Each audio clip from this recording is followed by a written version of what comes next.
Ẹ̀yin èèyàn lè ṣe mọ̀ pé mo mú ọ̀rọ̀ MHM wá fún yín lánàá. Mo fẹ́ mú part 2 ọ̀rọ̀ yẹn wá. Nínú ọ̀rọ̀ yẹn ni a gbọ́ wípé ó tú àṣírí bí Alhaja Lizzy bí wọ́n ṣe ń gbé oríṣiríṣi àwọn èèyàn lọ bá bàbá lábúlé. Bóyá irọ́ ni, bóyá òótọ́ ni, a mọ̀. Nítorí pé a sì ń bẹ̀. A lè sọ pé òótọ́ ni ọ̀rọ̀ yẹn, a dẹ̀ lè sọ pé irọ́ ni. Ṣùgbọ́n gbogbo àwọn nǹkan tí MHM sọ, ẹ jẹ́ ká gbọ́ gbogbo ẹ̀ tán pátápátá. Ẹ̀yin èèyàn lé, ẹ máa bá wa ká lọ. P&P ti dẹ̀yìn lẹ́yìn. Kò dé sọ fún mi pé nǹkan tó dé tí P&P ṣe dẹ̀yìn lẹ́yìn òun nìyẹn. Ẹ̀yin èèyàn lé tí ẹ bá lọ sí orí page Mashola Gist TV, ẹ máa rí fídíò MHM èyí tí a post lánàá lórí àṣírí èyí tí wọ́n ń tú lórí ọ̀rọ̀ bàbá lábúlé. Ẹ lọ wo part 1. Part 2 èyí òun ni mo mú wá fún yín. Tí ẹ bá wo part 1, gbogbo ọ̀rọ̀ yìí á yé wa dáadáa, yékéyéké. Nítorí wípé tẹ bá gbọ́ gist láti bẹ̀rẹ̀ ẹ máa mọ gbogbo nǹkan tó ń ṣẹlẹ̀ nínú ẹ̀. Ẹ jẹ́ ká fi ìdílé àpótí kí á dẹ̀ máa gbọ́ gbogbo nǹkan tí wọ́n sọ. Ó sọ fún mi, ó parọ́ fún mi ní.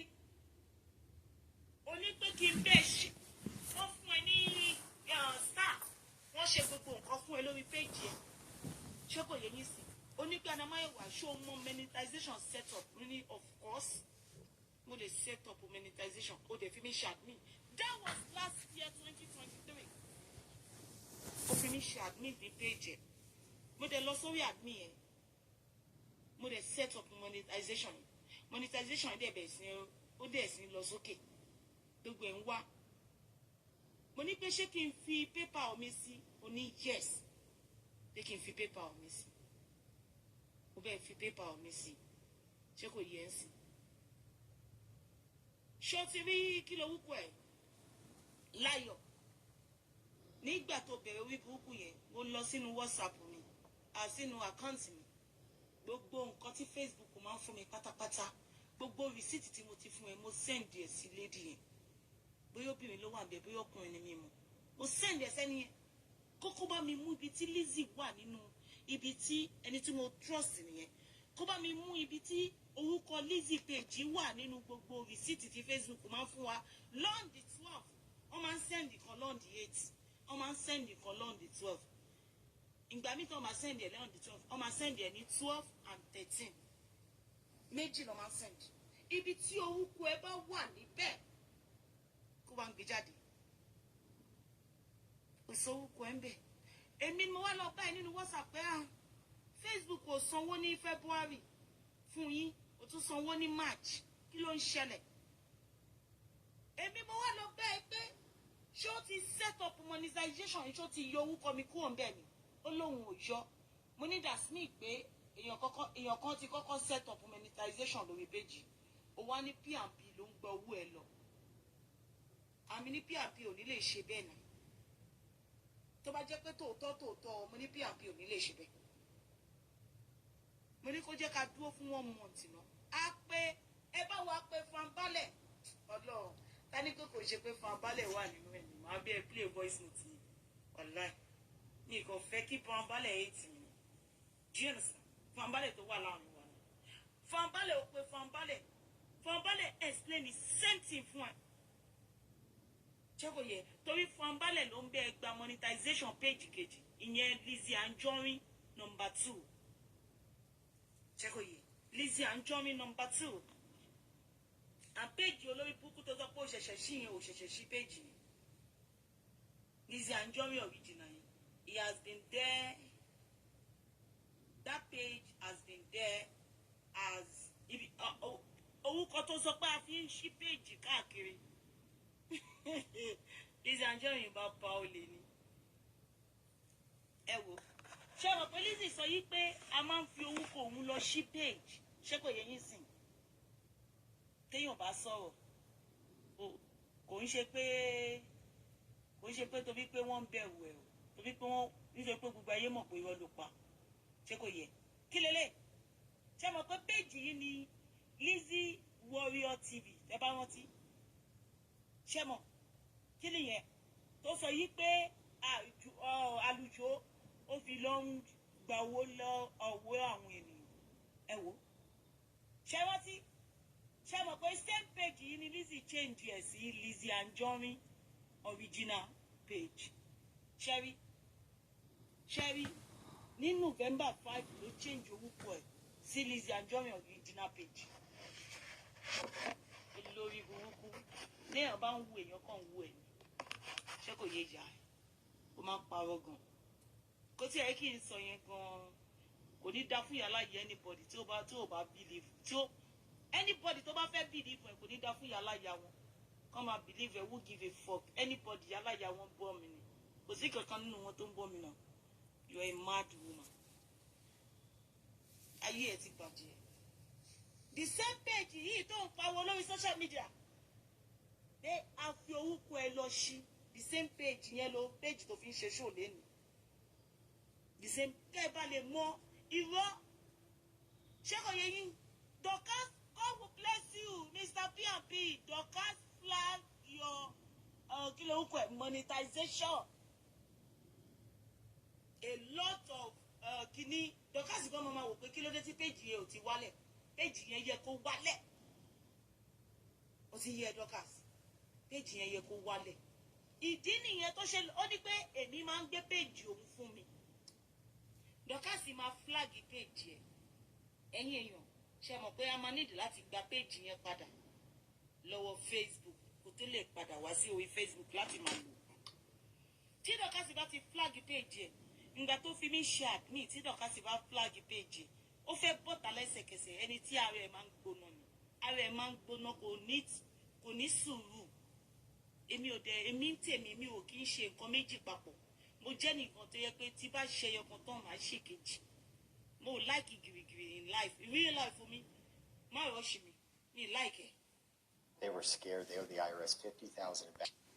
mo ò láìkì gìrìgìrì in life in real life fún mi má rọ́ọ̀ṣì mi like ẹ̀ mo like tí má ti ṣe nǹkan tán ẹyọkan tí mo ṣe tán màá wá bọ́ sí kejì ṣùgbọ́n ìwọ fẹ́ ká ṣe nǹkan mẹ́wàá lẹ́ẹ̀kan no I don't want to orí ti tèmi ó ní capacity nǹkan tó máa gbé ó ti yẹ ń sìn orí tèmi ò ń ṣe nǹkan mẹ́wàá papọ̀ tí bá fẹ́ ṣe jollof rice máa ṣe jollof rice tán kí n tó ṣe ẹ̀gúsí ó ti yẹ same day náà ni o tí bá ti ṣe jollof rice gan màá wá ṣẹ̀ṣẹ̀ wá sí ẹ̀gúsí màá ṣe wọ tí bá ti sí ẹ̀gúsí tán màá ṣe wá sí ẹ̀fọ́ rírò mi ní máa ṣe jollof rice kí máa ṣe ẹ̀gúsí kí máa ṣe ẹ̀fọ́ rírò no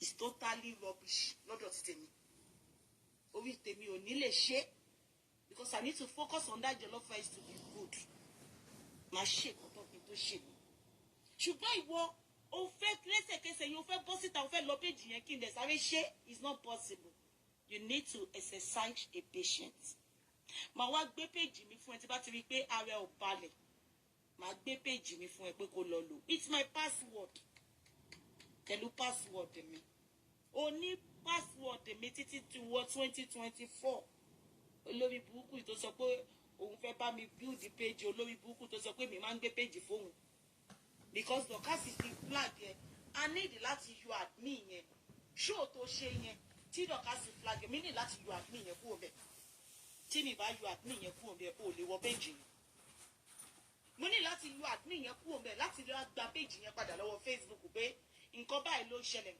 ṣẹlẹ̀ irọ́ ọlọ́pàá mọ́ ẹ̀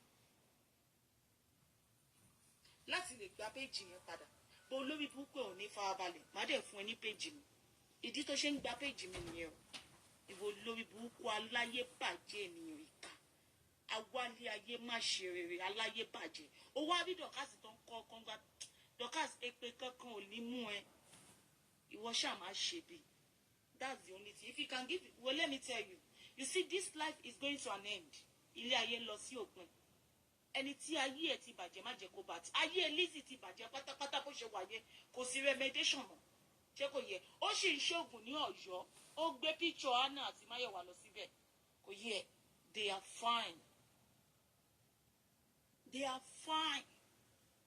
ẹni tó gbé píṣọ ẹ kiri They are total, because some reason why they are innocent. You don't touch with innocent person. Wá sórí social media, àwa tó jẹ́ yí pé olórí burúkú ẹ̀ bó ṣe sọ yí pé olówó tó láyé ẹ̀. Ọmọ nǹkan tó dé tí máa ṣe ń sọ fún ẹ pé mi fowó ẹ̀. Wà á máa ní pé o fẹ́ fún mi lówó 100,000 naira kò ní dáa fún ìyá ẹ̀. Ìyá ẹ̀ máa kú. Bísí. Ayé ìyá ẹ̀ máa bàjẹ́. Nítorí mi ṣe máa ń sọ fún ẹ pé mi fẹ́ owó ẹ̀. Kò ní dáa fún ìyá ẹ̀. Tó ṣe rí mi báyìí mo jó elébi lára ẹ̀ tó máa fún mi 100,000 naira. Ó máa ṣòfò ni. Ìtorí ẹ̀ mo ṣe ń ṣiṣẹ́ ẹ̀ fún ẹ lọ́fẹ̀ẹ́ títí láyà. Ìtorí ẹ̀ mo ṣe ń ṣiṣẹ́ ẹ̀ lọ́fẹ̀ẹ́ títí láyà. Kò ní dáa fún ìyá ẹ̀ torí pé tèmi bá ṣe 100,000 yẹn sí owó pounds. Ó mọ̀ pé pounds là ń lò mí bá. Tí bá ṣí sí pounds 20 pounds ló máa jẹ́ lọ́dọ̀ mi 20 pounds. 20 pounds. Tí bá fẹ́ ra cashew nut kò tó mi ra cashew nut méjì. Cashew nut kò tó mi ra cashew nut méjì. Ó máa ṣòfò ni. Tissue paper ni máa fi 20 pounds. 100,000 lórí púpù ẹ̀yìn. Tissue paper ni máa fi rà sínú tọ́lẹ̀tì mi. Kò ní dáa fún ìyá ẹ̀. Ìyá ẹ̀ máa ṣòfò. Orí dínkù mi gan kò ní dáa fún ìyá ẹ̀. Ìyá ẹ̀ máa ṣòfò. Ìwọ tó o pèrè ní bílíọ̀nìà fún ẹ̀mí. Ó pèrè ní bílíọ̀nìà fún mi. Wà wá sọ pé kí ìyá ẹ̀ mú àkáǹtì wá. Mo wá bèèrè lọ́wọ́ ẹ̀ pé ta ló fẹ́ fún lówó yẹn. Wà á ní pé Anna ló fẹ́ fún. Máyọ̀wá ló fẹ́ fún. Ó bẹ́tà. Torí Máyọ̀wá mọ̀ nǹkan tó ń pè ní 100,000 naira. Ó bẹ́tà. Torí Máyọ̀wá ní ìkókó wa rẹ̀. Tí bá gbé 20 pounds lé lọ́wọ́ pé kó lọ sí Madonna. Ó máa ná tán bí àpì ló máa bá wálé.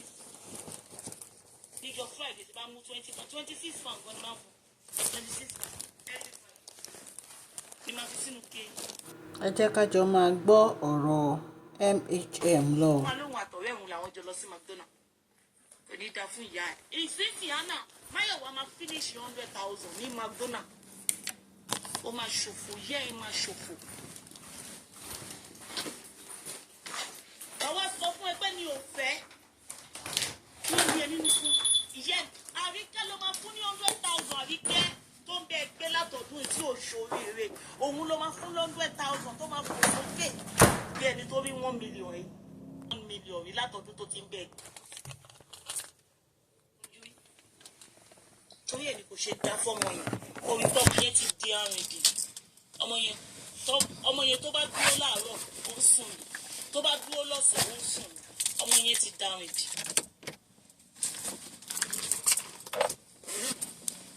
Ìyẹn ló máa fún 100,000 tó bá fò sókè fún ẹ.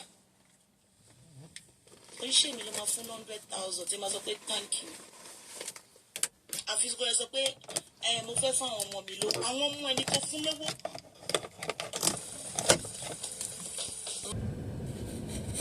Àwọn ọmọ ẹni kò fún lówó. Àwọn àná àti Máyọ̀wá lórí pọ̀ ọmọ kan tó jẹ́ bẹ́ẹ̀. Oríṣẹ́ ìjà rẹ̀. Ìwọ tó ń gbà yí ẹ ti bàjẹ́ fún àwọn tó bá ń gbọ́ akákan. Ìwọ ló ń jẹ́ bẹ́ẹ̀. Akákan. Ìwọ ló ń jẹ́ akákan. Ó máa tẹ́ lára.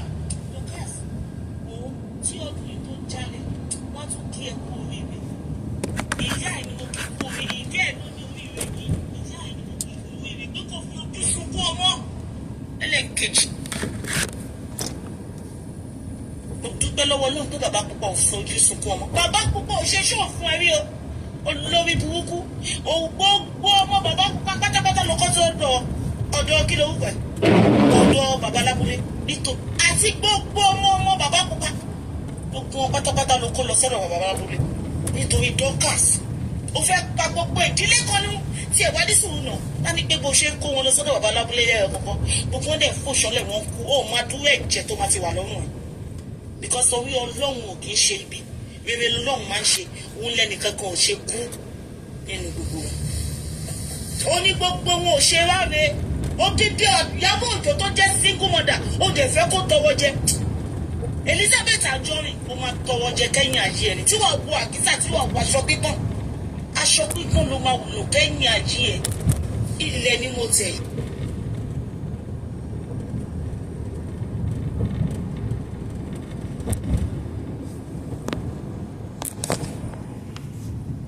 ẹ̀yin èèyàn lé ọ̀rọ̀ lẹ ti gbọ́ lẹ́nu MHM Bisi Wellington. Ẹ̀rí pélé ayé yìí le, àfi kí Ọlọ́run kó máa ṣọ́ wa o, kí Ọlọ́run kó máa fi ìfẹ́ hàn nínú ayé wa, kí ìfẹ́ Ọlọ́run kó má fi wá sílẹ̀. Bí a ṣe ń gbọ́ nìyẹn, ìpè gbogbo àwọn èèyàn yìí wọ́n ti kó wọn lọ sí ọ̀dọ̀ bàbá lábúlé. Ṣé rọ́ ni? Ṣé lóòótọ́ ni? Kò sẹ́ni tó wà ń bẹ́ẹ̀. Nǹkan tá à ń gbọ́ tí wọ́n ń sọ lórí social media nìyẹn. Ẹ̀yin èèyàn lé, àdúrà ti tèmi ò ní wípé Ọlọ́run ò ní jẹ́ ká bọ́ sínú ìgbèkùn o. Àdúrà ti tèmi òun ni wípé orí wa ò mà ní gbàbọ̀dé o. Ẹ̀yin èèyàn lé, kò jẹ́ bó ṣe jẹ́. Ọlọ́run Elédùmarè á bá wọn dá sí ọ̀rọ̀ yìí, á dẹ̀ bá wọn parí ìjà yìí. Àmọ́ ọ̀rọ̀ yìí wá láti iléeṣẹ́ Mashola Gist TV, kí Ọlọ́run kí ó ràn wá lọ́wọ́.